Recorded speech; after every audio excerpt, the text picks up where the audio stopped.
Hey everybody, welcome back to Nicky T Live. I'm your host Nick Taylor, and today I'm hanging out with Brandon Minnick, aka the Code Traveler. Brandon, how you doing today? Hey, Nick. Thanks so much for having me on the show. I'm doing great. It was a nice, restful weekend. Oh, cool, cool. Yeah, same here. It was it was Mother's Day weekend, but still restful. Did a few boring things like yard work, but yeah, Yep. pretty Nah, relaxing. I did some The housework too, but yeah. Yeah, no, it's nice here. I'm in Montreal, and the weather is nice here now. So we have a deck in the back, so it's nice just catching some rays to. I don't know. I always feel recharged when I just like step out in the sun or just get some fresh air. It's definitely a nice convenience of working from home. I can just kind of go up when I take a break and just head out the back door. So yeah, cool, cool, Yeah, cool. it's the best. I mean, not to brag, but I'm in California where we get a lot of sun, but Yeah, I was no, actually definitely jealous. yeah, I'm a big fan, but no, I was in Antwerp this past week speaking at a Oh, no conference way. called Techorama, which is Okay, amazing. If anybody out there hasn't been to a Techorama, they do it in Belgium, they do it in the Netherlands every year. Highly okay. recommend it. I mean, this conference, their theme this year, they always do a really cool theme, and it was Yeah. carnival. So they literally brought in a carnival. Okay. Like I got to ride a Ferris wheel. There's Oh, one of no way. those like things that like you sit in the bench and it rotates you around real quick, and then like a fun house, like all set up in the Okay. parking lot. Um, it was amazing, but yeah, there's no sun in Northern Europe this time of year. So yeah, it wasn't until I Yeah. got back home to California, I was like, blue skies again. Oh, this is so nice, like warmth. Yeah, no, no, for sure, for sure. It's like being in Montreal, like the winters can be rough sometimes. This winter was pretty mild, but I snowboard in the winter. Had to actually wreck my arm at one point, so I was kind of not snowboarding as much, um but it's usually the winters are usually pretty nice, but there are a few doozies sometimes. Like I think it's back in like not I think it made in 2018. It was minus 42 Celsius, which I think it did the That's math. I about think it minus 40 Fahrenheit. yeah, I think they converge at minus it's 40. yeah, it's basically not enjoyable. Like snow is great, when the That's sun's so out and cold. stuff. But yeah, it's so cold that it's just not fun. It's like I remember when I used to work in a office, and I used to work at Autodesk in downtown, and Cool. everybody going outside in the morning in the winter, it's like it's freezing cold. It's so cold that like your eyelashes stick together immediately and your eyes are tearing, and nobody's happy to be outside. And it's dark because of daylight savings time. Everybody's kind of walking with their head down to like public transport or to their car if they're driving. And yeah, just not fun, but like there's definitely a point where it's still enjoyable, but for me it's once it goes past minus 20 Celsius, which I can't remember what that is. It's definitely Minus below 20. zero. It's I mean That's it's so still cold. not it's still not great, but it's still somewhat tolerable, at least for me. But after that, it's just there's nothing It's enjoyable miserable. about it. Yeah. So but I have been to California once. I've been to San Francisco, but I'm gonna Oh, right on. be there again this fall, so I'm looking forward to that. Cool. Um, but there's definitely places in California I love to go. Like some friends I know, they're in San Diego. They say that's really nice, and Beautiful. The yeah. best. It's Okay. Is it? Did you say like that's I where you're from, or where are you at? no, so actually I lived in San Francisco for 5 years, and Okay. we actually moved up to Napa, the wine region just north of San Okay. Francisco. So we live up here in Napa now, but Okay. yeah, probably the only place we would move to is San Diego, and because the Okay. weather's just the best, and, like, yeah, LA's down there, and LA's got nice weather too, but, man, the traffic and just trying to get around LA is pretty brutal, so, Okay. uh, I'll meet you in San Diego one day, man. We'll go spend some time Sounds down there. sounds like a plan. Awesome. I have no segue to transition to what we're gonna talk about, but Speaking of I San don't know. Diego.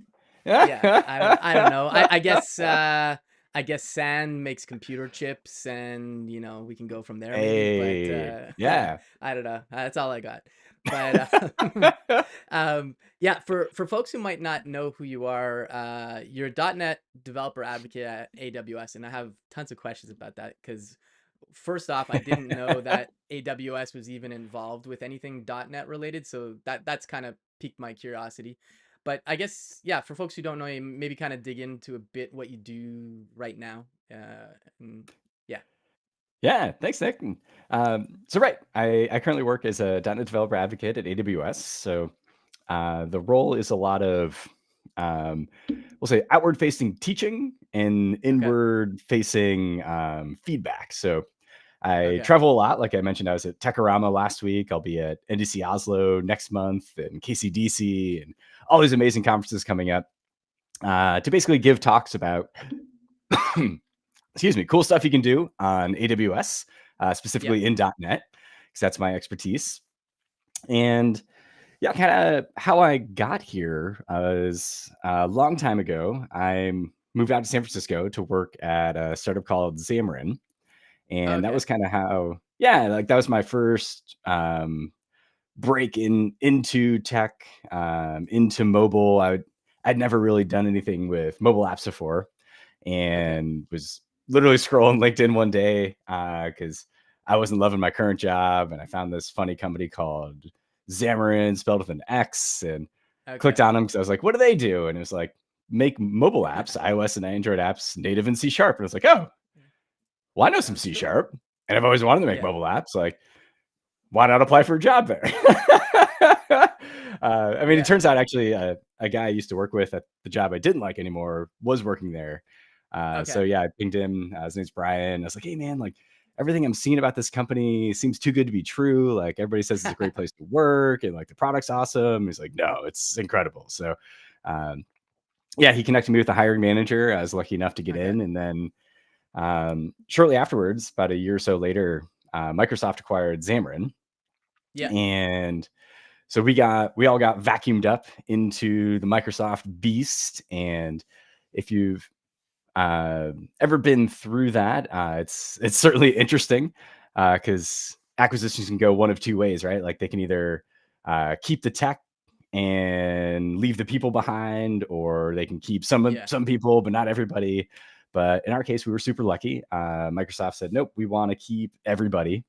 Okay. And so if you were a Xamarin employee, you basically just became a Microsoft employee. It was almost just like you got through the Microsoft interview without having to interview. They just like handed you Nice. like, Nice. yeah, like here's your welcome packet. And Okay. so yeah, we were kind of still just doing our thing for a while until Microsoft kind of figured out what to do with us. And it was during that period where so at Xamarin, I was working as a customer success engineer, which Okay. is a really fun job because you're working in sales, but it's post sales, and I'm an Okay. engineer, so I'm not responsible necessarily for selling anything. It's just purely just helping people. So, um, like Nick, you just signed a contract with Xamarin. Like now, my job is to come in and help teach you best practices, help to get you up and running. Yeah. Help with some samples if you have any questions, so that you're off and running on the right path and you know how to find everything and get started. And so, yeah, I was doing that for a while. And Okay. it was around this time in 2018 that Microsoft was spinning up their first developer advocacy team. And Okay.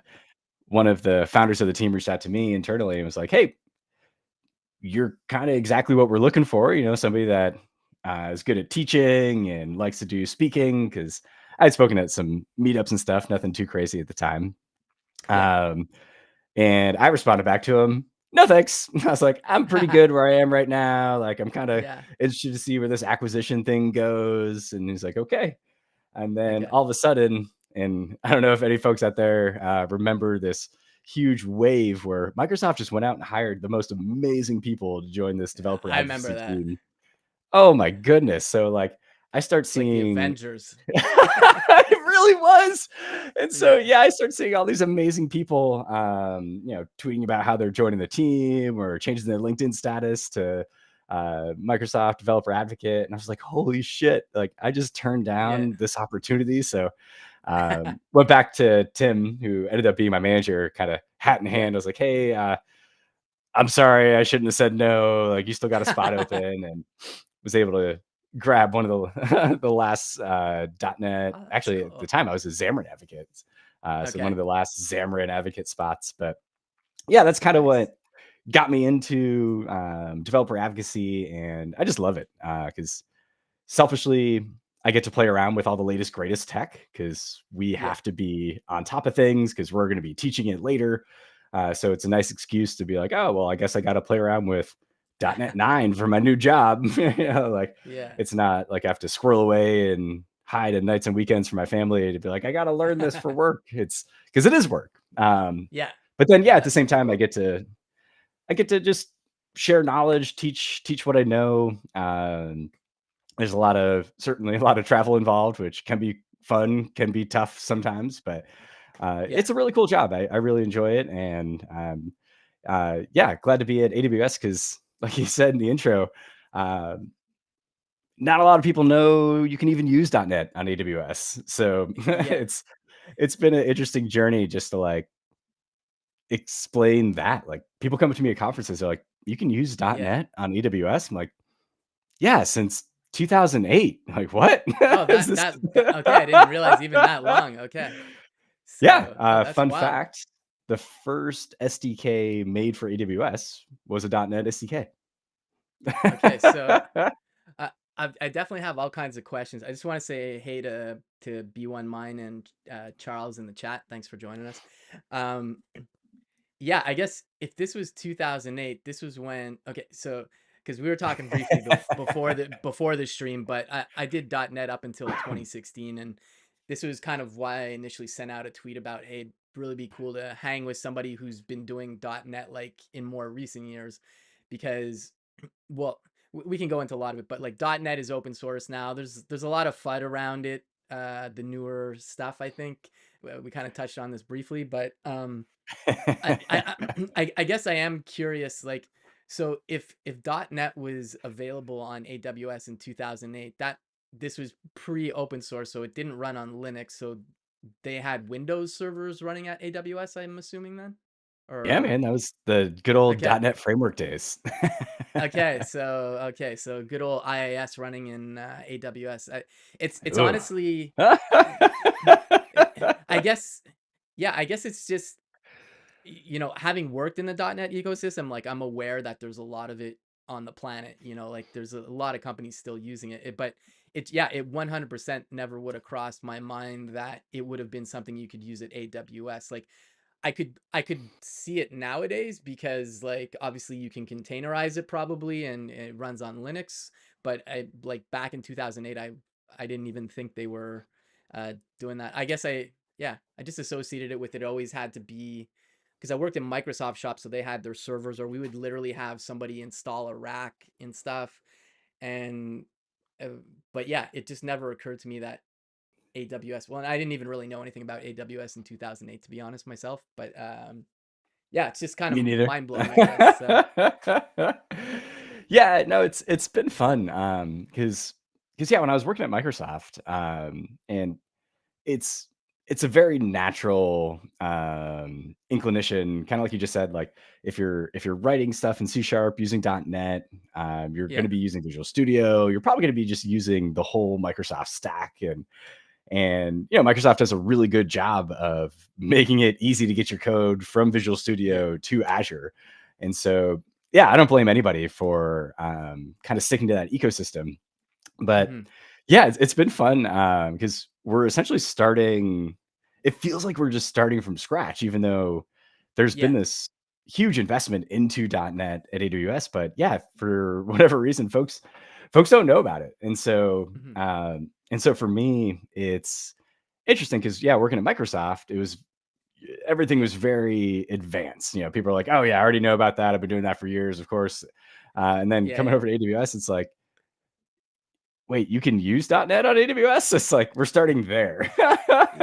Yeah, yeah, no, and to be honest, like we talked about this again briefly before we started, but like I made a conscious decision to leave the .NET ecosystem in around 2016. Not because like I was doing C Sharp, ASP.NET, like I used to do like the old web forms, and then there was like, ASP.NET MVC and stuff. And, Yeah. with Razor, it was starting to get more modern. It was a little lighter. But I was really interested in open source at the time, and I was still a big fan of, I'd always been a fan of JavaScript. And like I was mentioning, I started using TypeScript in the early days, like 2015, because like I think a lot of folks don't well, there's a couple things I don't think people realize is TypeScript's been around since 2012, which is kind of mind-boggling for some people, I think. But also, like, to go on the, people knocking .NET, like, I think there's a lot of people that still don't realize that Anders Hosberg, I don't know if I said his last name correctly, who's the creator of like many languages, including C Sharp, is the one that created TypeScript. And it's just there's a lot of great stuff that's been happening in the Microsoft ecosystem. It's just at the time when I left, it's because I really did want to go into open source, and none of this aside from TypeScript, which was, I believe it might have been open source already at that point. I'm not sure about that, but like everything else, I was on .NET Framework 4.51. Tasks were like a new thing, async await, and but none of it was open source. And so like that's why I kind of decided to go elsewhere, because I was really just interested in open source, and that's kind of where my career went since then. But a lot has changed since 2016, which I don't know if it's even possible to summarize 2016 to 2024, but I don't know, maybe you could kind of give a mini timeline of stuff that might have happened during Man. that time. Yeah, you left it, like, right at that inflection point. Yeah, they're like, why did So you leave? it's like everything you left Yeah, came. But yeah, I mean, obviously I'm selfish and I'm biased because I worked at Xamarin. But yeah, I kind of see it as like we started, or at least helped kickstart the open source revolution at Microsoft. Because when Microsoft acquired us, well, before Microsoft acquired us, yeah, yeah, we're just a scrappy startup. So to use Xamarin, you paid a yearly license fee, just like you would for Visual Studio. yeah. Um, and when Microsoft bought us, they made everything free, and then they made everything open source, which was just like, Okay. what? Like, did you guys know this was coming? Because I didn't know Yeah. this was coming. It was just, I remember it was our first Microsoft build after the acquisition, and didn't even know Okay. what Microsoft build was back then, which it's Microsoft's biggest conference of the year, just like AWS reInvents is Yeah, AWS's yeah. biggest conference of the year. And yeah, we're just watching it, and they announce, the acquisition, and the new price is free. And oh, by the way, here it is, open sourced on GitHub. And we're like, whoa, like Yeah. that's massive. And Yeah. And okay. Yeah, and I yeah, did like have I a don't question there. sure. Yeah, sorry to interrupt. So like, yeah, like I know Miguel Icaza is the one that Yeah. created Xamarin, and he Mhm. he obviously eventually worked at Microsoft with you, I'm assuming. Yep. Um, the the thing I'm curious about is, oh, hey, how's it going, Violated Sign? Thanks for joining us. Um, the I remember back in those days, like there's the Mono project, which was like Yeah. an open source port of .NET to some degree. I don't know how much of it was ported, but I remember the reason why I bring this up is because like I remember like I was a big fan of the Fiddler tool from Eric. His Yeah. last name's escaping me. He's worked on Google Chrome, and he's at Microsoft again, I think, or maybe he's back at Google. I can't remember, but it's an amazing tool. And I was on a Linux box at one point, and so I was like really sad that I couldn't use Fiddler. And then the Mono project came out, and then there was like some kind of support for Fiddler on a Linux machine, but it was kind of like use at your own risk, kind of. And that's kind of how that's how I kind of discovered Mono. And then I remember hearing about Xamarin, um, but I didn't realize Xamarin was its own company. I always thought that was somehow part of Microsoft, so I might have missed that part with the acquisition. But okay, It's so cool that you know about all this, because yeah, there's so much history that now is a lot of it's the foundation for things inside of .NET. So yeah, like you yeah, mentioned, Miguel de Casa was our founder, CTO at Xamarin. Love yeah, Miguel. Still get to chat with him uh, to this day. But Okay. yeah, he created. Well, if you go way back, he got into hot water with folks at Microsoft because he led this, Okay. or was one of the leaders of this alt.net revolution, which was essentially back in the day. Oh gosh, I'm gonna say the 90s, but this is Okay. before Oh, way before my back. time Wow. at .NET. Okay. But yeah, back in the day, he was one of the leaders. I'll say co-conspirators of alt.net, where Okay. essentially developers and community were kind of like you were saying, like annoyed that .NET's not open source, that it makes it more difficult to find, fix bugs, and all that fun stuff. And so, violated sign. I was a '90s kid too, man. So we're all in this boat together. But Yeah. I'm okay, boomer. but Sorry, I had to say it. I had to say it. uh, yeah, so they basically reverse engineered .NET and made a Okay. open source alternative, alt.net. Okay. And Microsoft, of course, hated it because at the time, Ballmer's still in charge, and open source. What do you say? Open source is a cancer, or Linux is a cancer. I forget Yeah. Yeah. all the things that didn't age well that Ballmer did as the head of Yeah. Microsoft. But they kind of got to this gentleman's agreement where it's like, okay, fine, like we're not losing money to you guys. It's just a fun project. Like the real developers will still use the real .NET, not alt.net. It's like, enjoy your side project, guys. And yeah, part of that was where Mono came about. So Mono Okay. was the first .NET runtime that you could use to run .NET code on Linux. Hmm. And again, Miguel, that's Miguel's baby. Yeah. And essentially, yeah, when this mobile revolution came out, and iOS got announced and Android got announced, uh, Miguel kind of looked at it and said, "Well, those iOS and Android are just Linux. Yeah. iOS is just a flavor of Linux. Android is just a flavor of Linux. Like, so it's really not that much of a stretch to see, like, could we extend Mono to also work with mobile?" And Okay. essentially, what he did was to basically take that iOS SDK that now has something like 300,000 APIs on it, and Hmm. then just wrap each API into C sharp, or so that we can consume it in C sharp. So if you're familiar with the concept of p invoking down into lower level languages from C sharp, Okay. Yeah. Yeah. that's all Xamarin was doing. So basically, Okay. yeah, he just wraps every API, so it p invokes natively into it, and then I, as a user, can just write my C sharp code. Everything's still type safe, everything still compiles, all the tools just work. But then I get this native iOS app running on my iPhone, and the iPhone Yeah. doesn't know the difference because it's all the same native APIs as if I had written it in Objective C or Swift using Xcode. Yeah. So, uh, so, um, so yeah, that's kind of how Xamarin was born. Was based Okay. going all the way back to like alt.net, and then he created Mono, and then Mono got extended to mobile, and Okay. now Mono still lives on. Because Okay. I didn't realize that. yeah, so one of the cool things with Mono is it was also all it had to be ahead of time compiled because Yeah. iOS doesn't allow you to write code, interpret code, do anything at runtime because Okay. it's a security feature. They don't want you to essentially inject code into the app that then gets run when the user launches Okay. it. Yeah. Because holy cow, is that a vector for attacks?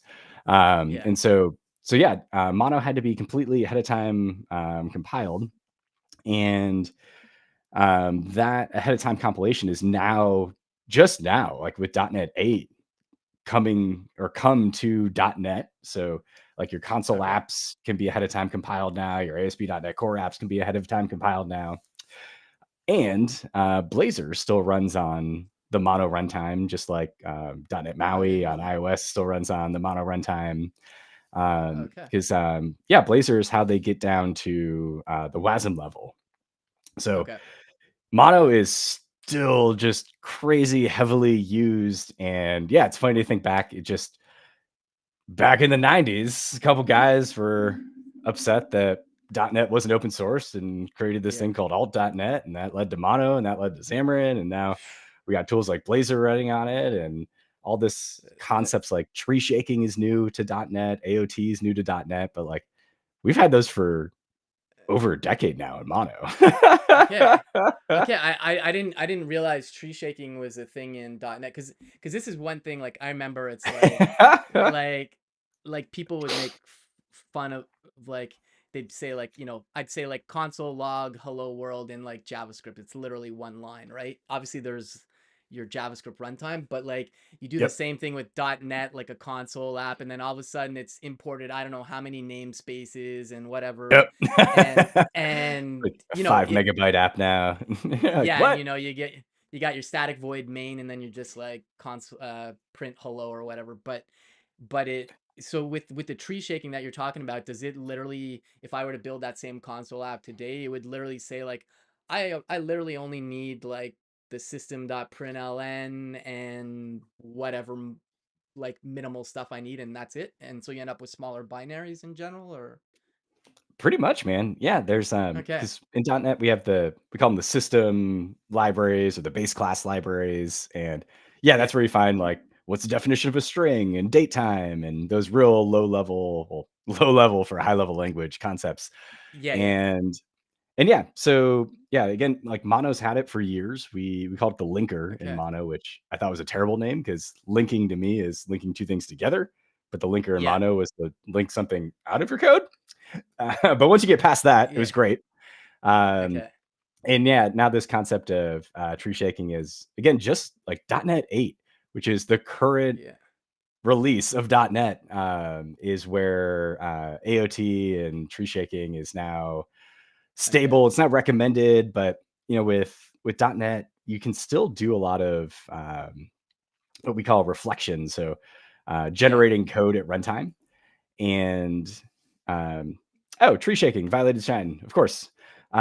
Removing unused code from the final binary. So like when I ship an app to the App Store, that that iOS file, that Android file only needs the code that I'm going to run. But mhm, yeah, with .NET, it comes with all of these base class libraries, like all this yeah, things that you might need. And back in the day, yeah, you just used to cram it all into into your final app because we're like, we don't know what you need. But now we have more yeah, advanced tools that can essentially crawl your code, see that you're using system right line. So it's like, okay, we'll keep the system right line um, code in that final binary, but system date time, you're not using it anywhere. So we'll get rid of that. yeah, But yeah, so it's really cool that all this is okay, essentially GA'd in .NET 8. But we've yeah, had it for years as Xamarin developers, Mono developers, okay. Miguel No, Deacaza acolytes. no, that's super cool though, because I mean, tree shaking is a compelling feature. I mean, it's been in JavaScript for a while. The concept, it still isn't always perfect, I think, in some scenarios, but yeah, and I never thought about it, but I feel like when you say tree shaking, I'm kind of picturing somebody shaking an apple tree, and it's like you don't need the whole tree, you just want like five apples or something that fell out. I don't know Right. if that's how it came about, or if they just meant like I'm gonna prune the tree, like cut a branch off. I don't know, but anyways, Yeah, um, and like trees are a programming concept, like computer yeah, science that too. concept Yeah, too, yeah, right? yeah, So you could even say yeah. like we're using a tree to crawl your code and Oh yeah, the for dependency graph. pruning. Sorry. Yeah, yeah, yeah. Sorry. Yeah, yeah, Yeah, so yeah, I yeah, think it's got a couple meanings, but yeah, I kind of picture the same yeah, thing, right? Like somebody just shaking like an almond tree and just like yeah. getting only what they need. Yeah. Got to be careful if it's coconuts though. Just you don't want a concussion Oh, or anything. yeah. But okay, that's cool. Like I like obviously I have a lot to catch up on in almost a decade of innovation in .NET. But yeah, and because there's other things like I think which probably ties into the tree shaking. Like there's the GAC, the global assembly cache, which was like a big thing still when I was doing .NET. But that meant like you literally had to have like your whole OS to run your thing, right? That's why it would run on Windows Server but now I'm pretty sure like and I'm basically also what you're saying about tree shaking is like GAC is maybe more a legacy thing now. It's like everything's kind of self-contained these days or no? Um, I'll put it this way, I'm literally Googling GAC in .NET right now, Oh, okay. because So I've it's never a so used it. okay. So okay. Sorry. So it's called the Global Assembly Cache, and think of it as like shared libraries, like your system.dll would be in there, but Oh, wow. it was in a Yeah. main folder on your operating system. So if you're doing local development, you'd have those on your operating system. But if you deployed to like a Windows server, you would have like that shared folder of DLL. So like basically you wouldn't have the duplicates of all these things because they would all just point to the global assembly cache. This And so yeah, so sorry. I'm looking at Stack Overflow right now, and the accepted answer is from 2009. Um, no, it seems to me this must be back before, because again, .NET's come a long way, but yeah, Yeah, to yeah, essentially reuse code. Like, if I was like, "Hey, Nick, I just made this awesome library that does everything you need. So you only need to write one line of code. You can just use my yeah, library." Um, yeah, back in the day, I used to just have to hand you a DLL file, and yeah. then in your project, you would just point to that DLL file. You would have no idea what my source code looked like. I could have just given you, malicious backdoor Trojan horse, something, whatever. You don't know, but yeah, it looks like the GAC is basically where you could store all those shared DLL files Yeah, that exactly. And the it's programs would need. But yeah. no, we don't do it like that Yeah. anymore. Well, I also I'm not a big fan of SharePoint, but I did SharePoint development for a few years, Ooh, and this was a big you thing can make too. a lot But of money as a SharePoint developer, but I yeah, agree. no, true. It's not where I I want to had to be. I literally removed it off my LinkedIn at one point because I kept getting all these like, hi, we're looking for a sorry, I didn't mean to make you choke, but I was like, I really don't want a SharePoint job, so I just literally removed that from my skills, and now I Kind of don't get crushes your any soul a little notification. bit. Yeah, a little bit, but but yeah, I'm sure we're not gonna be able to cover like all the new stuff, and like I know we want to look at some code too, but like so, but it does sound like a lot of things are like a lot of things are a lot more modern now, and like to touch on the Xamarin, so like I never did any Silverlight or WPF, Windows Presentation Foundation, Mhm. but both those technologies use XAML, which I forget what the X stands for, but it's a markup language as well. But Extensible. yeah, okay. So, and that was kind of like the new way to do UIs, because like prior to that, I was if you built a desktop app, it was like Windows Forms, and Mhm.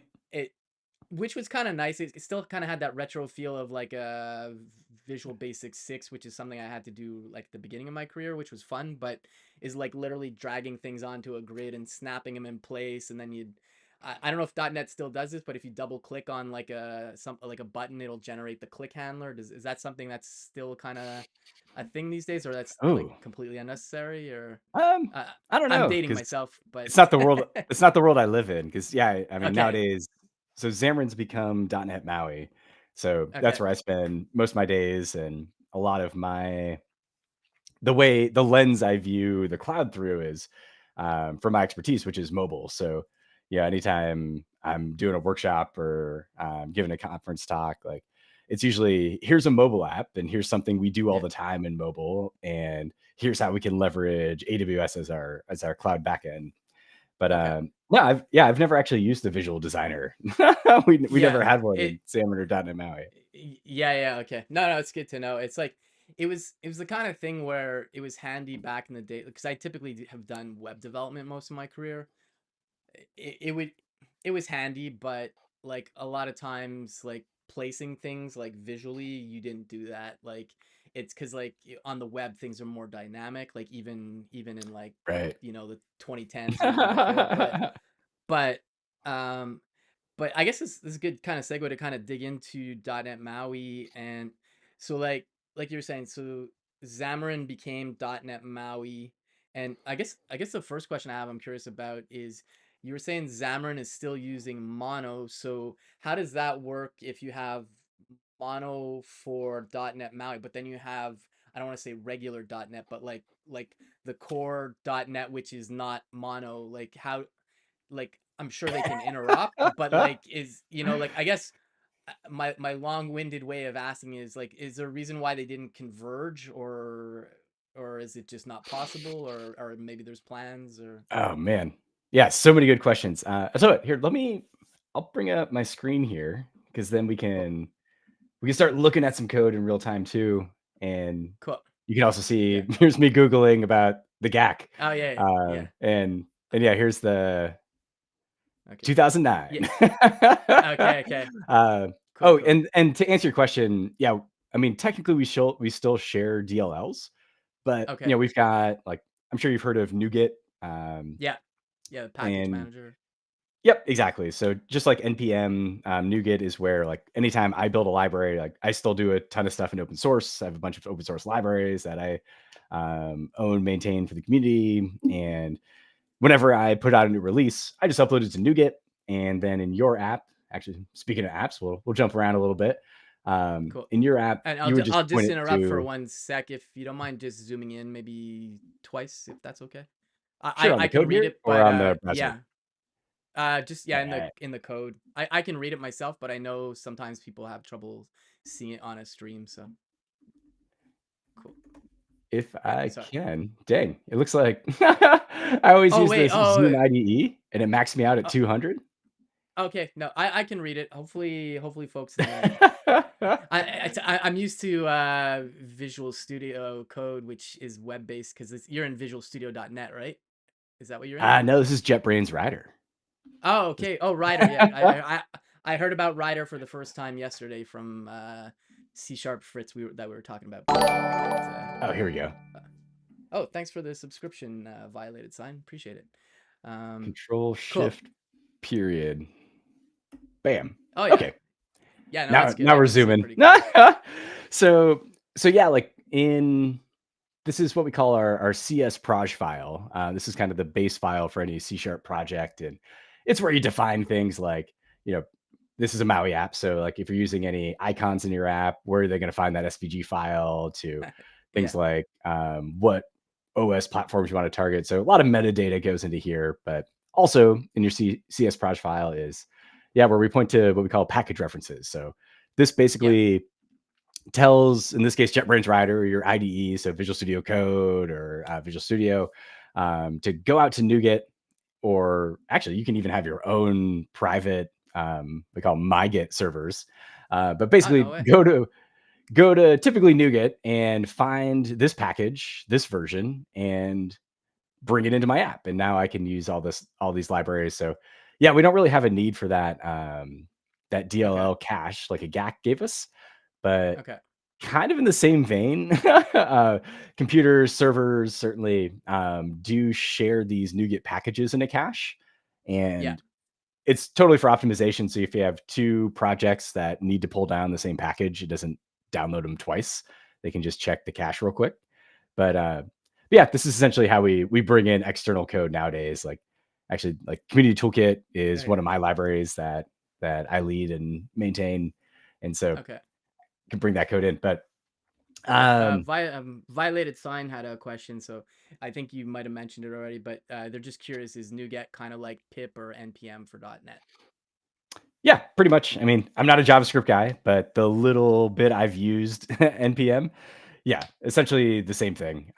It's essentially community developers like us can upload our libraries to NuGet, much like npm, and then anybody else in the community can bring those into the app. So yeah, basically that kind of package manager, but also, you get a little bit of added security because they should be doing, or they do vulnerability scans and all that fun Yeah. stuff. And Okay. um, Cool. yeah, so quick shameless plug here. Yeah. I Yeah. we're gonna Plug away, be man. we've been talking about .NET MAUI. I'll be showing off some .NET MAUI code here in a bit. But for anybody out there that's interested in learning .NET MAUI, there's a really great website that if you're just a C# developer, I highly recommend. It's dometrain.com. It's made by another member of the community, Nick Chapsis, who you may have seen on Okay. YouTube. He's a big C# guy. He basically wanted to create a platform where us C# .NET developers can go to have these super high quality learning courses, and you can learn about, I mean, all sorts of crazy things. Let's see, what's the top now? There we go. Microservices, domain driven design, link, learning C#, very meta. So all these concepts from experts in the community, and I was lucky enough to be asked and published a .NET MAUI course here. So yeah, if anybody is interested in learning .NET MAUI, again, I know I'm biased, but I highly recommend this. It is a paid course, but I poured my heart and soul to this. If I'm being honest, I put way too much time into this that I should have, because what you're getting is it's 11 hours of me on video, walking you through how to do stuff in .NET MAUI, anything Okay. from just like getting started, putting a button on the screen, to like these deep dive courses. I share with you all the best practices I've learned over my decade of using mobile and C#. So like, how are you going to use GraphQL APIs from your mobile app? How are you going to do async await in your mobile app? And how does async await work? And unit testing, all that fun stuff. So tons and tons of value here. You know, after I published this, I looked at some of the other courses and they're like 3 hours. And like, oh, I didn't have to make Yeah. an 11-hour course, but but I did. That's I'm cool. glad it exists in the world. I'm really proud of it. And so highly Oh, recommend that's it. awesome. But I was gonna ask you because I can't read the URL right now on your screen, but do you mind oh, dropping it in the chat and shamelessly plug sure. away if folks want to check that out? I'll drop it on the others. Cool. Yeah, and if you find your way to dometrain.com, this is the only .NET MAUI course on there. And Okay. actually, Nick has asked me to make another course for Dome Train, but well, this was a lot of work, so I've got to I've got to like recover from making this one first. Okay. Okay. But so circling back to the code, away from the shameless plugs, you were asking things like, so yes, mono's still being used, and let me zhuzh up this code a little bit, get rid of these are just, I created a variable Okay. called net version here so that, when Okay. .NET 9 comes out, I don't have to go through and say .NET 9.0, .NET 9.0, .NET Oh, okay. Okay. 9.0. Yeah. Gotcha. But effectively the same thing here. So yeah, the way the .NET ecosystem works nowadays is there's all these different flavors of, what we'll say, .NET 8, which is the current release. Mhm. .NET 9's in preview, that'll launch later this year. Usually around November is when the new version of .NET comes out. Okay. But yeah, so what we do is, for our target frameworks, I say here I'm targeting .NET 8 Android, .NET 8 iOS, .NET 8 Mac Catalyst. And Okay. essentially what this does is it brings in the .NET library. So, Okay. what we were talking about earlier with tree shaking, right? Like all the system library, string, date time, all the things we need to be a successful .NET developer. And by saying Android, it also brings in the Android library. So that's, again, just like Miguel used to do back in the day when he first created Xamarin. The Yeah. engineering team at Microsoft still does every time a new release of Android, a new release of iOS comes out. They take that Yeah. SDK, they wrap the hundreds of thousands of APIs so that we can access them from C#. So yeah, essentially, when I say here in my app that I want to target .NET 8 Android, .NET 8 iOS, um, Hmm. .NET kind of does everything for me. Okay. It'll make sure all those libraries are included. So when I compile this app and I want to do something on iOS that's like specific to an iOS library like UI it Okay. goes, okay, yeah, no problem. I know exactly what that library is, and we can use that. But when we build and run the app, to go again all the way back to the question about how does .NET know whether to use mono or not. Um, Yeah. Essentially, there's been predefined flags. So, like for .NET 8 iOS, it'll automatically use the mono runtime for me. Okay. Same with Blazor, and so mono and the, we'll say, the .NET Core runtime both Mhm. exist, and it is a little, interesting because, um, you know, both essentially do the same thing, Okay. but like they're both now open source .NET runtimes that Okay. are slowly converging. Like I said, like the .NET Core runtime is just now getting AOT, or just now GAing, I should say, AOT and tree shaking, whereas Mono's had that Okay. forever. Um, but essentially, all of it just kind of works automatically for you. So Okay. you don't have to worry about that. I think it's possible to override. I remember seeing that long time ago when this was first announced, that if you wanted to, you could come in here and specify, like, maybe you want your console app to be running on Mono. You could do that. But if I'm being honest, there's really no reason to, like Okay. the the engineers on the .NET team is they've kind of already figured out, like, what's going to be the most optimized, and or what's required, because like we were saying earlier, iOS, everything has to be ahead of time compiled anyways, so you don't really have a choice. Yeah. But Yeah. yeah, it's pretty great. I mean, these Okay. two tools exist. They Mono and the .NET Core runtime essentially do the same thing, but we don't really have to worry about that anymore because all of that'll just be taken care of for us. Okay, yeah. So it's a compilation detail that you just, or not even a compilation detail. It's just, you just literally don't have to worry about it. It's just they know what to do. Oh, yeah, and Y I'll bet if Okay.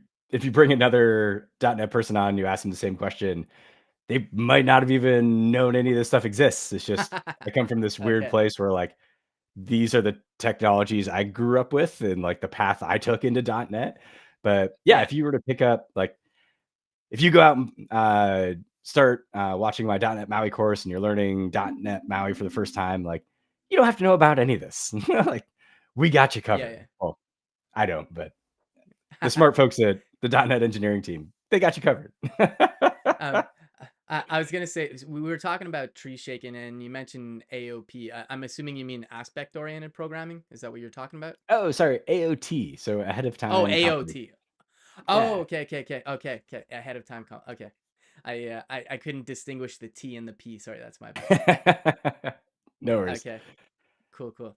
Okay, so I know, like, so we've looked at I remember the CS proj file. It's typically not something you have to mess around with too much usually, like, at least when I used to use it. Like, I know you can modify it. Um or at least I don't think we used to modify it. I can't remember. Well, it used to be But really scary to modify it. Like, I know this looks intimidating here, but man, yeah, if you cracked open, like Nick, you're saying you did .NET Framework 4.5. If you go crack open yeah, one of your .NET Framework 4.5s, like this only has it's massive. 66 lines of code in it, and Yeah. it's a little intimidating. But if kind of squint and focus a little bit, you can kind of see what everything's going on. Go crack Yeah. open one of those .NET Framework CS proj files. It'll be It's hundreds of lines of code, like yeah. nothing's intuitive. It's crazy how much No, better these totally. have gotten over the years. Yeah, but I mean, this is like, I mean, having done a ton of JavaScript, and like more modern JavaScript. I mean, this is no different than a package.json. It's just using XML to Yep. represent it versus JSON. Like it's. I'm not gonna say it's literally the same thing, but it's pretty much Basically literally the same pretty thing. Because pretty good. we used to Yeah, have pretty clear. we had package.json in the .NET world for like a blip, like a year, and then somebody decided Microsoft didn't want to do that anymore. I don't know why they pulled it, but Okay. Huh. we Interesting. we could have been the same. Uh, Yeah. but Cool. here, let Um. me pull this out. Yeah. So this Yeah. is as we're staring at the code, I should at least show you what this code is, right? So this is a sample I call Lambda trigger sample, and I'll drop a link here in the chat for us because again, Cool. totally open source up on GitHub. You can go find it. Uh, and what this is a sample I built to show off how serverless works in the cloud, Okay. because serverless is really really cool for a lot of reasons, and Yeah. I could probably spend another hour talking about just serverless alone. But one of the reasons I love it as a mobile developer is serverless is super cheap because Hmm. your code's only running when it's triggered. So Yeah. if I've got a couple apps in the app store, they all use serverless backends, and I did that by design, by choice, because my apps are free. Like if you go download, Yeah. like if you search for me on, actually, this is kind of cool now because I'm on a Mac with a what do I got? M2 processor.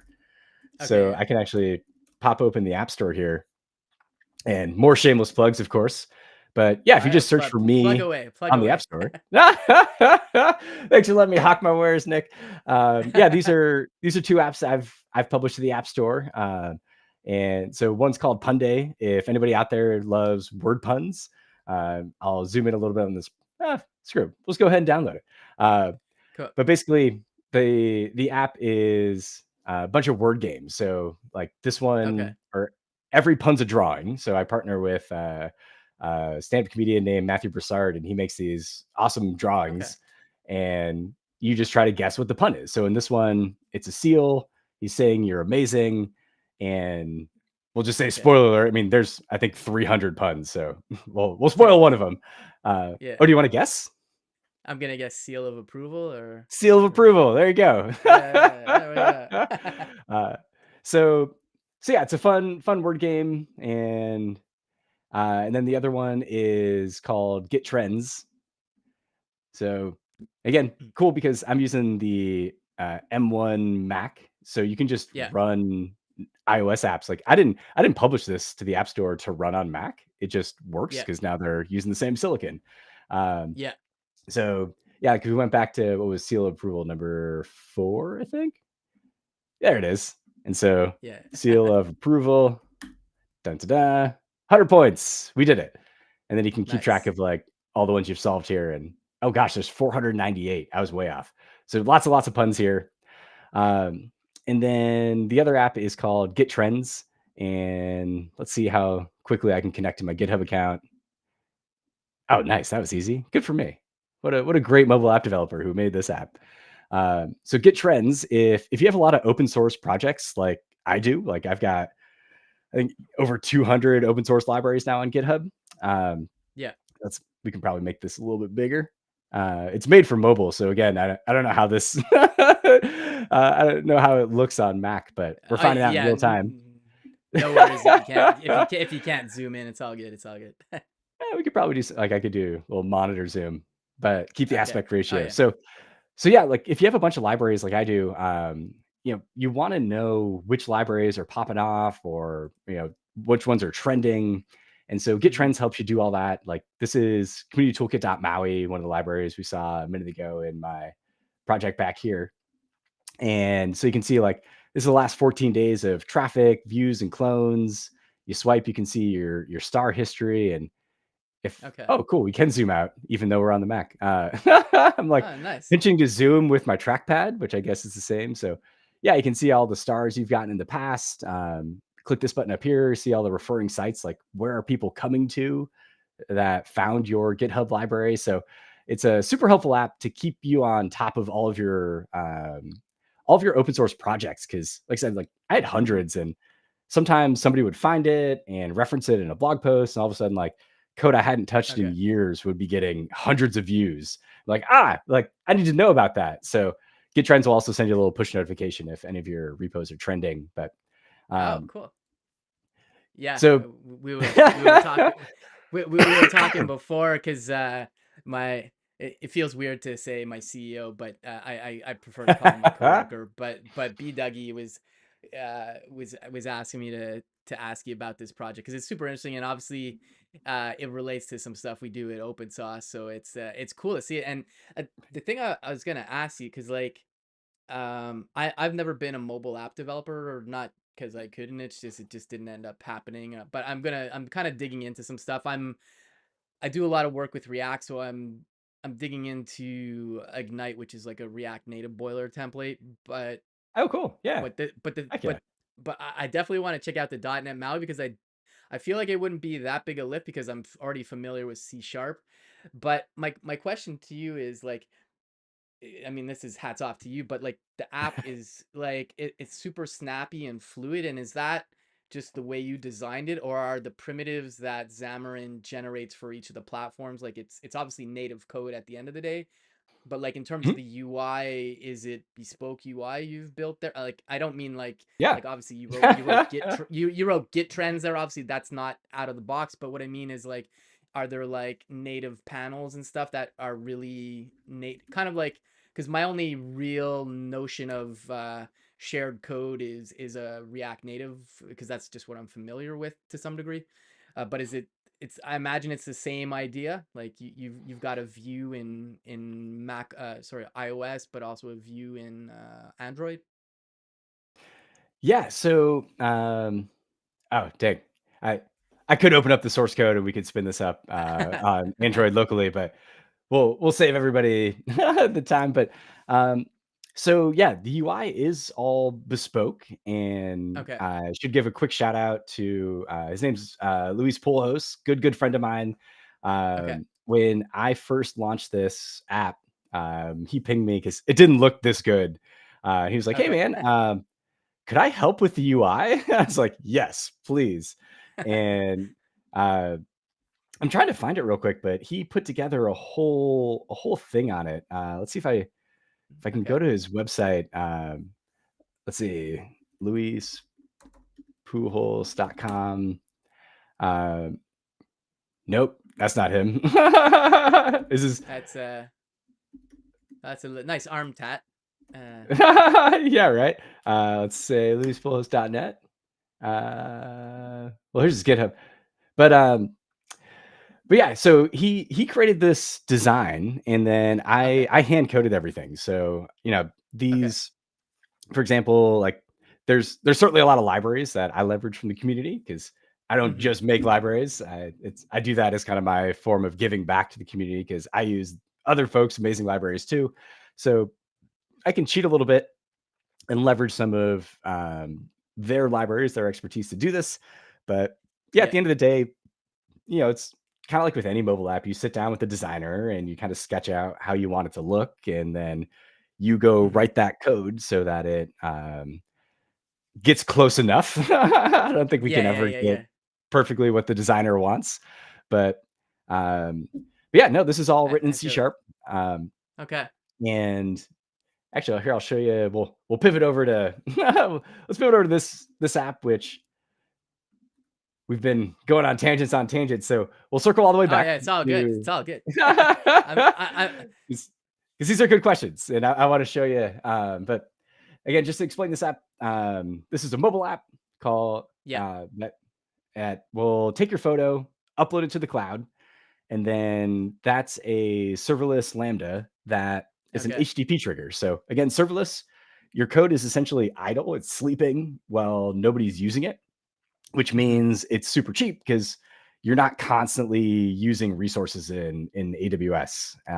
Yeah. And Azure has a similar serverless concept called Azure Functions. So highly recommend serverless because it is super cheap if you're not making any money off your mobile apps like me. But Yeah.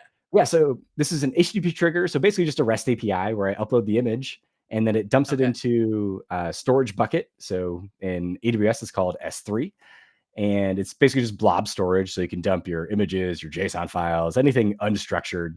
It's almost just Yeah. like having a folder on your desktop that says like vacation photos, and you just dump your photos into it.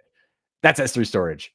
And then what's cool is because serverless is always triggered by something, we Mm-hmm. have all sorts of triggers on AWS. So this one is actually an S3 trigger. So anytime you add a new file to your S3 bucket, this S3 Okay. trigger will now wake up this generate thumbnail code, which, just like it sounds, takes the picture I uploaded, which is, probably a 1080p picture, high resolution, and then it creates a thumbnail that's 200 by 200. And Yeah. then it puts that back in the bucket. So then when the mobile app requests images from the API, um, I feed back the thumbnail instead of the original image. And Okay. I put this yeah, I put the sample together because it's super common. Like every mobile app does this, like Facebook, Instagram, anything where we're uploading images. Because if you think about or Instagram feeding you, what's iPhone resolution is like 48 megapixels nowadays. So if every Yeah. 48 megapixel photo was just fed back to you, it would burn through their servers. Like their bandwidth would disappear in an instant. Like the app would be super slow. Yeah. But it's also just a poor user experience because like my screen's not big enough to show all those pixels anyways. So Yeah, for sure. yeah, what apps and like again, every app does this, but Instagram specifically, they'll take your photo and scale it based off the different available phone screen sizes. And so that when I launch the app on my phone, it goes, okay, your display is this many pixels per inch. Then I'll Hmm. request this photo from the back end. And that way, yeah, they don't have to serve, 48 megapixel photos, burn up their servers, burn up your cellular data plan. It'd be bad for everybody. So, Yeah. so this is a sample app that does that. And just to show you real quick, because it is .NET MAUI, so we could run it on iOS, we could run it on Android, Mac OS. Okay. If you're on Windows, you could run this on Windows too. But I'll just spin up the Mac app here because I got to take a picture. So this is just the easiest way of having access to a camera. And you'll Yeah, yeah, see for a sure. slightly less polished UI, but also made in .NET MAUI, since this is just a Okay. more of a fun sample app than something I'm going to publish to the App Store. But Okay. yeah, once this launches, we'll take a picture, and then Okay. that picture will get sent to, maybe we show this all side by side so you can kind of envision it as it goes on. So yeah, I'll say upload Okay. photo. Obviously, you need Yeah. access to the camera. Hey, take a picture. So right now it's sending it to the back end. So this HTTP trigger is waking up, dumping the photo into the bucket. Then once that happens, the S3 trigger wakes up, generates the thumbnail.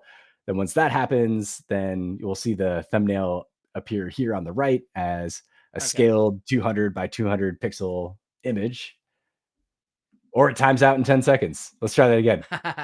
Or let's hold up this I hand this I time so we know it's a different photo. I Oh, that's a great picture. I've definitely felt There the it is. 10-second timeouts. All right, cool. Nice. The video streaming must be sucking up all my bandwidth. Speaking of bandwidth, uh, but yeah. So if we go look at the code here, circling all the way back, like you were asking about, what's this UI code look like? So Yeah, yeah, I was super curious about that. can can you use XAML still in your .NET MAUI apps? Yes, absolutely. Do I recommend it? No, not really. Like if you already know XAML, great. Okay. It stands for Extensible Application Markup Language. It's basically just XML, but you use it to define your UI and your layout. But you Yeah. don't have to do that anymore. Actually, again, more shameless plugs. I've created a library called Shamelessly plug away. oh, here we go. Mobile. So I've created a library, community toolkit.maui.markup. It Okay. brings in a bunch of C# extension methods to basically make it super easy to create your UIs in C#. So, for example, this is the photo page. We'll bring it up here so you can see it side by side. And what I've Mhm. defined, again, did it all in C#. But yeah, Okay. every if we dig one layer deeper into this base content page, this is Okay. what's called a content page in .NET MAUI. So any anything that appears on the screen that takes up the whole Yeah. screen, this is a content page. So the way we Okay. use content pages is content pages have a property called content, and that's where we define what we want to appear. So this is the Okay. content for our content page. So basically, this is now our UI. So when I say content equals new grid, you can start to see Mhm. how I've laid out this UI here, where I've Okay. defined 3 rows. I've got a photo row, I've got an upload button row, and then the activity indicator is hidden because we're not using the internet right now, but there's an activity indicator Okay. row down here. And in this case, I've defined them proportionally. So to do that in Maui, we say stars. So this essentially means the photo row is going to be 5 stars, so 5 times taller than the activity indicator row. The upload Okay. button row is going to be 2 stars, so 2 times taller, but less tall as the photo row. But they're all proportional to each other, and that's how we were mentioning Okay. earlier. Like you can kind of scale your app like this, and it just Okay, so it's kind of responsive. Okay. works. Yeah. Yeah, which on mobile, like nobody's going to do this on mobile unless they're crazy and Y- downloading your Yeah, app yeah. from the Mac store. So it still works, but I never decided to look like this. That looks terrible. But Yeah, yeah, for sure. There's a couple comments in the chat saying, Mm, "Yeah, I'm starting to like Maui. I think you're selling people on Maui." So, it's great. There's yeah. there's a lot of bad publicity out there because .NET MAUI first debuted in .NET 6. So again, we're on .NET Okay. 8 now. And if I'm being honest, and I still am friends with all the .NET MAUI engineers, and I love them to death, but for whatever reason, Microsoft didn't give them the resources, the funding, the number of engineers they Okay. needed to really meet that .NET 6 release date. So when it launched in .NET Okay. 6, if you were excited about it, you heard about it, you're like, oh yes, I can't wait. Finally, .NET MAUI's here, and you try it. It was fine. For somebody like me Okay. that this is Xamarin. It's basically just rebranded, re-architected. But this code we're looking at here is the same code I would have used for my Xamarin app back in the day. Okay. But it just took them a while to catch back up because they did re-architect everything to make it faster for us and actually way better development environment overall. But that's going to introduce some new bugs. So it took them a while to kind of work out the kinks. But now that we're in .NET 8, Okay. no problems. That's why I had no qualms launching this .NET MAUI course now that .NET 8's out, because Okay. now anybody who, you don't have to be an expert like I am on the technology to use it and work around those bugs, because it's good now. It's stable now, and .NET 9, when .NET 9 launches, MAUI will get even Yeah. better.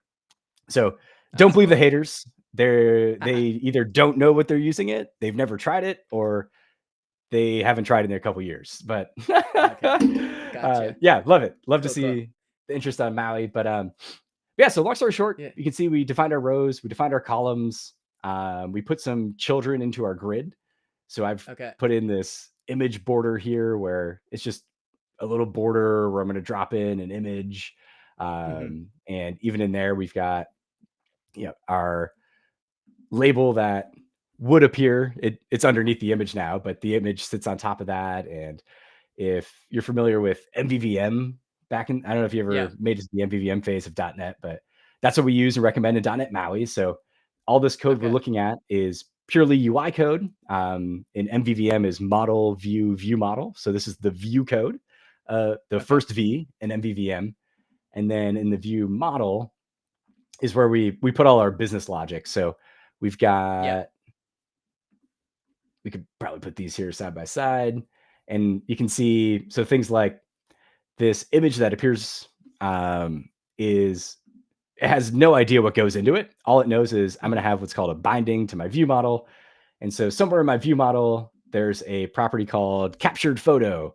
And Okay. so there's this captured photo, thumbnail photo, and all it knows is, hey, if the value of captured photo ever changes, redraw the UI, update the screen because that photo is different Okay. now. So replace it.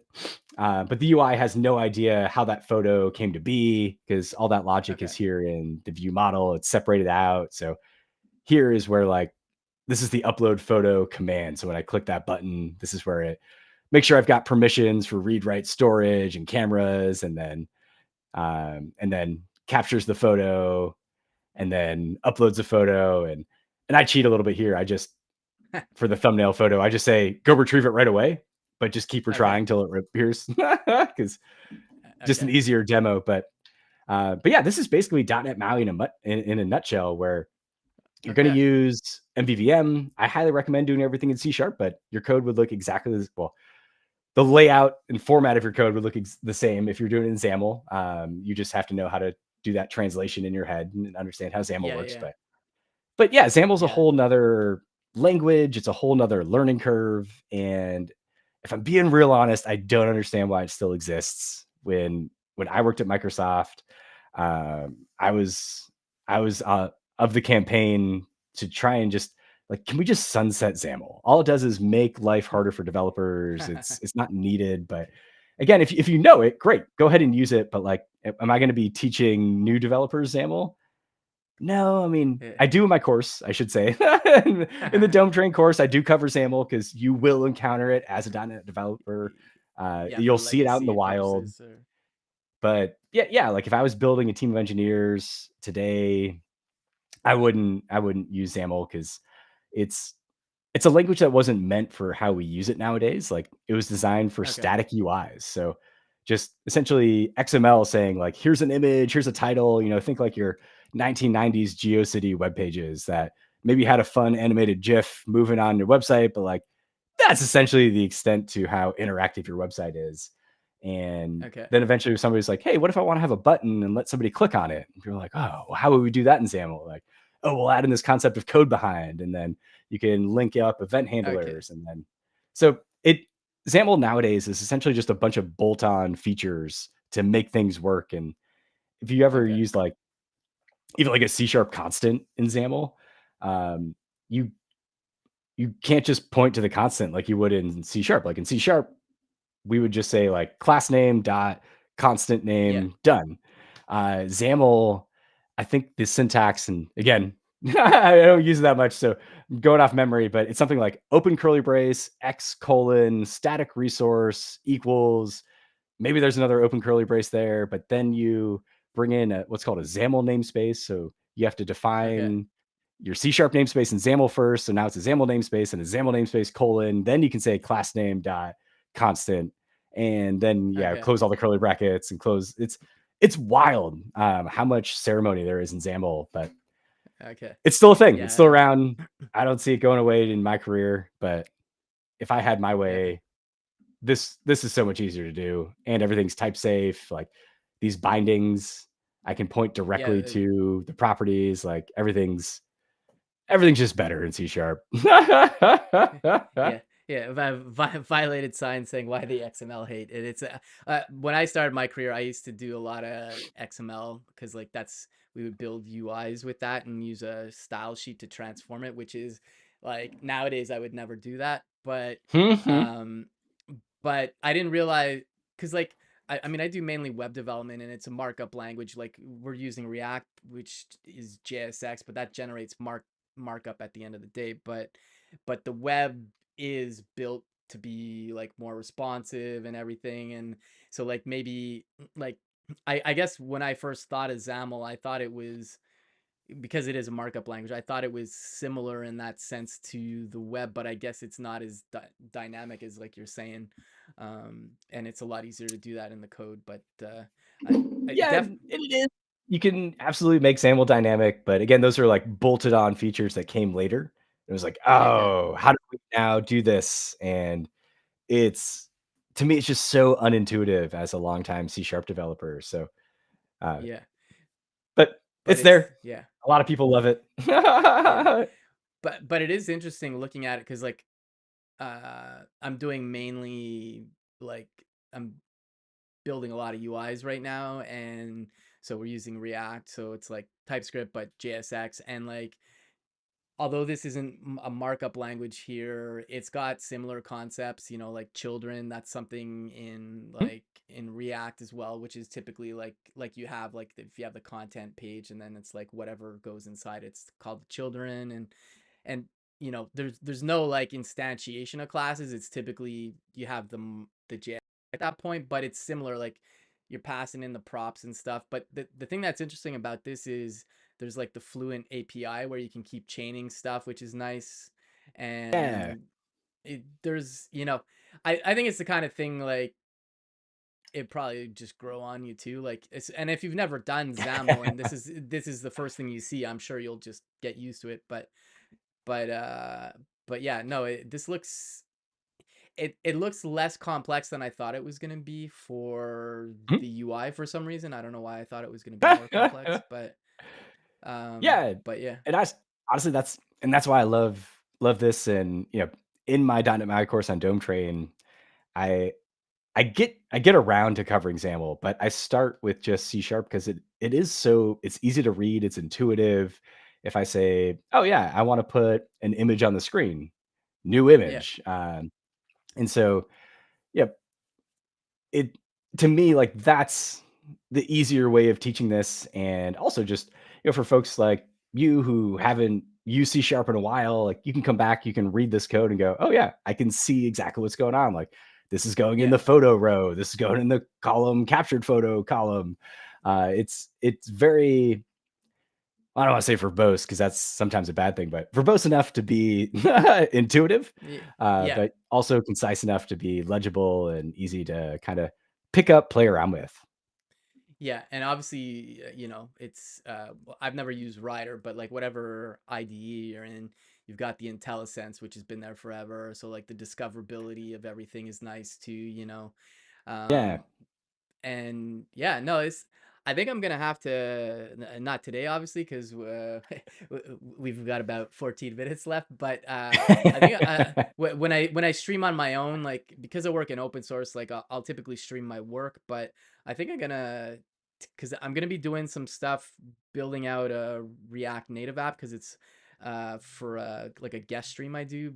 Because I submitted a talk somewhere and I'm gonna need this app if it gets accepted. But if not, it's still a fun thing to do. But Yeah. I think I think I'm gonna dive into trying to build something with Maui, and like I'll definitely look at your existing projects for inspiration, obviously. But I guess a question I had, and this ties into, I normally don't see a lot of .NET on my Twitter timeline, but there are some people I Ah, follow, like Michael Jolly. I don't know if you know him or not, but he does a yeah. lot of .NET. But I saw I honestly forget his first name. I just know him as C Sharp Fritz, but Jeff Fritz. Jeff Fritz. Thank you. Um, but yeah, he was part of the thing that got brought up was like we were talking. He's talking about the ecosystem is pretty vast, even though people don't realize it, and there's a lot of FUD.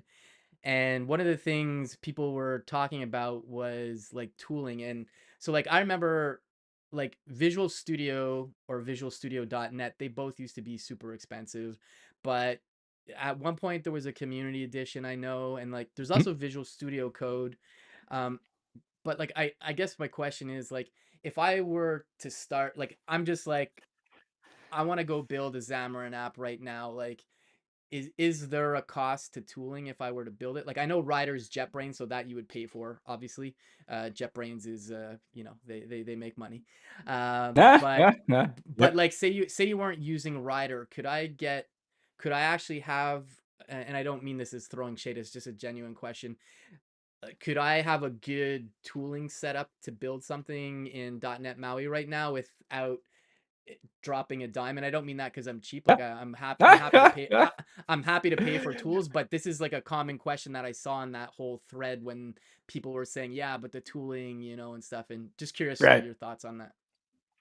Yeah. So there's a couple layers to this. So we'll start zoomed way in, then we'll kind of Okay. bring it back out a little bit. So short answer, absolutely yes. Okay. If you download Visual Studio, as you install it, you'll see a prompt comes up and it's like, hey, what are you working on? And this is where you can select the additional .NET workloads. So .NET's also been broken apart. So like the core .NET, like if you're just building a Hello World console app, is you don't have to install as much. So if you want to install additional workloads like Maui or Blazor, you'll get this little prompt that says little check boxes. So you'll say check the .NET Maui box, and Yeah. then yeah, Visual Studio. It's called the Community Edition. It's totally free.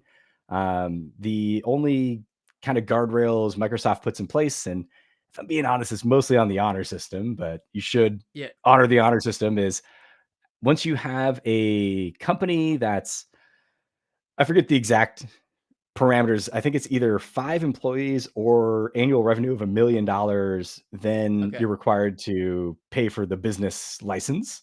But Okay. again, for me, you and me, like I make $0 off my mobile apps in the app store. So Yeah. I can use a community edition, no problem.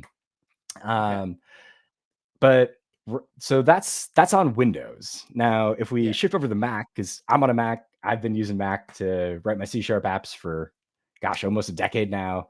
Yeah. Um, there was Visual Studio for Mac, which, fun fact, came from us at Xamarin. We had our own Oh, IDE no way. called Xamarin Studio. Yeah. Okay. Which was built on Mono Develop. So more through lines back to the Mono days. Okay. Um, and when Microsoft acquired Xamarin, they're like, oh, cool.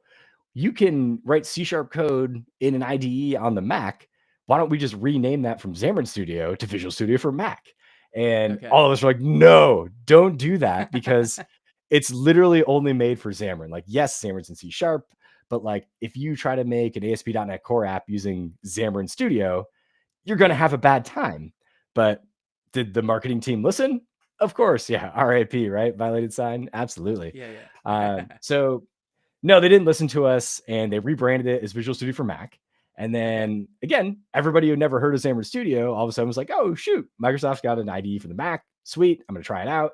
And then everybody hated it because you couldn't do it, wasn't one to one with Visual Studio on the PC. So you Yeah. couldn't do like your Azure stuff at first. You couldn't do ASP.NET Core stuff at first. And so slowly over time, they added more and more functionality to it. But the Visual Studio on the PC was always like the crown jewel, Yeah. whereas Visual Studio for Mac was kind of the redheaded stepchild. Was like, are we ever going to get that feature from Visual Studio that you just announced and celebrated to the world, Microsoft? Like maybe. Yeah.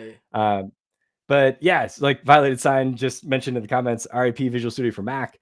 Microsoft announced that they're getting rid of it. They're deprecating it later this year. Okay. And what really sucks is they don't have another tool for us to use. So they're working Okay. on Visual Studio Code support, which yeah, you can totally make your Xamarin app or your .NET MAUI apps in Visual Studio Code. There's a Yeah. little I think it's called the C# Dev Kit, and there's a .NET MAUI C# Dev Kit, Okay. Visual Studio Code extension you can add. But if I'm being honest, the experience isn't there yet. It's not what we would expect as C# developers just to be come in like, I Hmm. know like here's my build button, here's my debug button, here's how my breakpoints work. VS Code puts stuff in different places. A lot of stuff gets hidden, and again, the one-to-one functionality is not there. So that's Yeah. why I use JetBrains on the Mac now, because RIP Visual Studio for Mac, but JetBrains does require a license, but Yeah. it is awesome. I mean, I'm paying for this. I pay for JetBrains out of my pocket. I think $150 a year. That's what I use to make the .NET MAUI course. So Okay. for me, it's totally worth it because it's so good. Like it's way better than Visual Studio for Mac ever was. But I wish they also had a free community edition so I could save a little bit of money. But Yeah. Yeah. also, if you're on a Mac, you can do what I do. And let's see if this works in the screen share. But I have Parallels installed. So Okay. Yeah. I was gonna say you might as well just go VM and boop. Yeah. So like here's Windows 11 running on my Mac. And you can even see like, yeah, here's my C# code and here's Visual Studio installed. okay. And this works great too. So yeah, if you want to go more freemium route, yeah, spin up a virtual machine on your Mac, install Windows, then you can get Visual Studio and everything just works. So Yeah. lots of free routes, but certainly easier if you're on Windows because Yeah. That's where all that that's where stuff's it just all there for you. started. And yeah, Yeah. And just and I old gotta habits are hard to say, break for Microsoft. yeah. Well, and I gotta say, I have never seen a better IDE than Visual Studio .net, and like I don't use it nowadays because I'm mainly doing TypeScript and JavaScript and more web-based stuff, and VS Code just makes more sense for me. I'm also looking at Z Editor, which is another nice editor.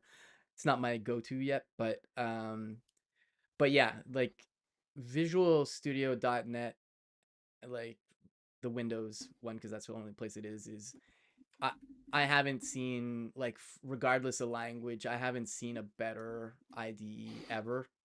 And like it had a lot of stuff that people didn't realize like back in the day. Like cuz like I was doing, I've been doing web development for a long time, and like people crap on Internet Explorer and stuff, but back in the day, like, okay, forget the whole lawsuits and stuff, but like IE6 at one point was like it was an amazing browser, and you used to be able to actually like, because like people talk about Firefox got a debugger eventually. There was something called Firebug, which was like pre built in, Yeah, I and used to use Firebug. yeah. But the thing I think a lot of people didn't realize is I used to use Visual Studio Code all the time to debug client side JavaScript in IE, and you had all the Wow. same tools. You could see like watches, everything, and like I mean you could still do this today. I mean, I'm assuming you can. And it's just like, I don't know, it's kind of like top tier experience. Like I was debugging JavaScript in an editor even before Visual Studio .net. There was something called Visual Studio InterDev. I'm a little older. um, basically Visual Studio InterDev was kind of like pre .net. It was like there was still Microsoft stuff obviously, but but you had like very similar editors. So like I was debugging Internet Explorer client side code in there and stuff. So it's like, they've done a lot of things right with that. It's like I almost wish every language could have that experience if you're going in an IDE, but that's a big lift, I think. But It's yeah, it's pretty great, and, um, I would say JetBrains Rider is probably the only IDE that I've ever used that competes with Visual Studio. It's certainly better than yeah, Visual Studio in some places, and Visual Studio is certainly better in other places, but yeah, yeah, it really is, like the Cadillac, the Ferrari of IDEs, Visual yeah, Studio. So when yeah, you start using it and you get that productivity out of it, like, yeah, when eventually it comes time for you to pay for it, you're like, yeah, no brainer. Like, was it $50? Done. yeah, Totally worth it. yeah, yeah, yeah. No, totally, totally. I mean, I've never used Rider, but I've used WebStorm from JetBrains. That JetBrains has really good IDEs as Yeah. well. So like, no shade on JetBrains at all. They do a lot of great tooling, and but that's cool, man.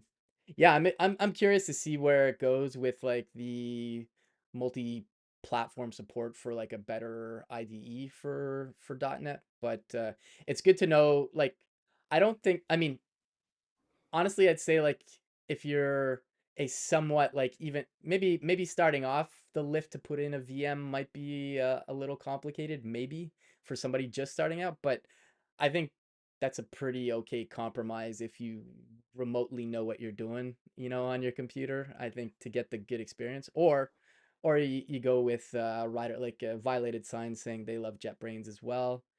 They were almost exclusively in Python for the past 5 years, and JetBrains made getting back into that really easy. So yeah, they definitely know lots of good tools out there. And it's like, I don't know, this is just kind of random, not tangent, but like I think it's like regardless of the job market right now, like I still think it's a great time to be someone in our space. Like there's so many great tools, so much exciting stuff happening, and not definitely not to you know not shadow, that's the word. Like I know like the job market is rough for a lot of people, but I still think even with that it's still a great time to become a developer in whatever you want to do. But that's Oh, just my yeah. little side note. Way Um, better than using Notepad than Notepad++ to write all my code back in the day. yeah, yeah, Man, if only, like, 2005 Brandon knew about JetBrains Rider and Visual Studio and all this cool stuff to come. It would yeah. blow my mind. Awesome, awesome. Cool, cool. Well, I gotta tell you, man, I could literally talk to you the rest of the day because like we've only kind of scratched the surface on stuff. But I do want to be mindful of your time, and if you ever want to hang out again sometime, love to have you on. But I know we're almost we got like 1 minute on the schedule, and I do really want to be mindful of your schedule. So but just want to say it's been super fun. There's a lot of stuff I wasn't aware of the .NET ecosystem nowadays. I knew I was like 8 years of missing some knowledge there. So I do appreciate you digging into all that, and just gonna drop some links again where people can find you on the internet. And yeah, definitely check out the open source projects that Brandon's done. And if you are interested in .NET MAUI, go ahead and check out that course. If and most companies have education stipends too. So even if you're kind of on the fence, hey, just throw that education stipend there. That's Yeah, right, that's get tip. work to pay for it, and actually Yeah. that's, kind of one of the or the we'll say one of the target markets I was aiming at to promote this was, yeah, like if you're a head of engineering, a CTO, or even just a team lead, and you know you can hire somebody to join your team that great Hmm. C sharp .NET developer, maybe they haven't used Maui yet. Well, you can sit them down. I mean, 11 hours is a lot of time, but if you're working 40 hours a week, you can knock this out in a week, and then now you've essentially trained that new developer who's never touched .NET MAUI before, and Yeah. they're a productive member of your team now. So totally worth Awesome. it. And let me know. Feel free to give me send me some feedback. You can, like Nick said, you can find me on Twitter at the Code Traveler. I'd love to know how folks are using it. I haven't heard any bad things yet, so hopefully that's a good thing. But Yeah. yeah, Nick, this has been so much fun, man. As I just start playing around .NET. Yeah. I've got a show that I run at AWS called the .NET on AWS show, Oh, and okay, cool. would love to have you on. Even if you haven't touched AWS yet in your .NET journey, just Yeah. to get a little update from you and see how everything's going, and Yeah, yeah, you for can sure, obviously man. ask any questions, and we can help get you going. But yeah, Yeah, would no. would love to have you on as well. No, cool, man. Yeah, for sure. And I'm definitely gonna dig into it because a ton has changed and it looks, I don't know.